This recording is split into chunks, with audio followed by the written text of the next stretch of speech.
tafuta roho kabla hujarembesha mwili wako. Na shanga wanaotengeneza maiti wanaweka mpaka lipstick kwa maiti, inaitwaje, glycerin anatengenezwa. Mungetafuta roho ya huyu mtu asikufe kabla. Amen.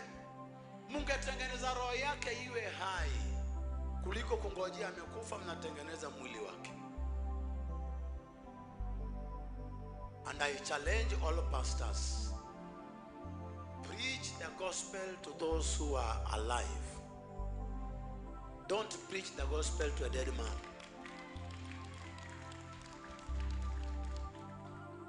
Paka mnaandika Mungu mweke mahali pema peponi. Wapi pema peponi wapi? Rest in peace, we loved you.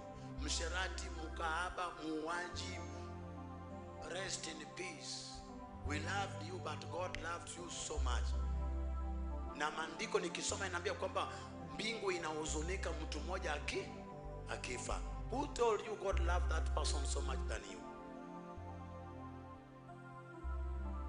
Tengeneza roho ya babako aishi miaka kuliko kuweka pesa kwa akaunti yako utazika nayo babako.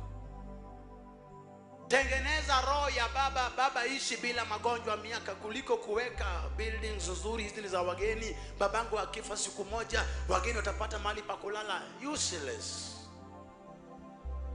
Tengeneza roho ya mamako aishi napata nyumba ya maana alalie kuliko kuweka pesa kwa benki na mama anakuomba na unakataa. Akifa unajaza matenti, umelipa, unalipa viti, umeweka umechinja ng'ombe kama 5. Kila mmoja aliyekuja na kula anasema, "Hey, kwa hiyo matanga ilipambwa nini?" Na roho ya mama akiwa haya huko pamba, useless. Piga makofi. Mimi niko hapa ninatengeneza roho yako uishi mpaka uzeeke. Uishi mpaka uzeeke. Uishi mpaka uzeeke. Ukae kama mimi bila madawa. Ukae kama mimi bila kulazwa. Yesu akisema ndio, Baba amesema ndio.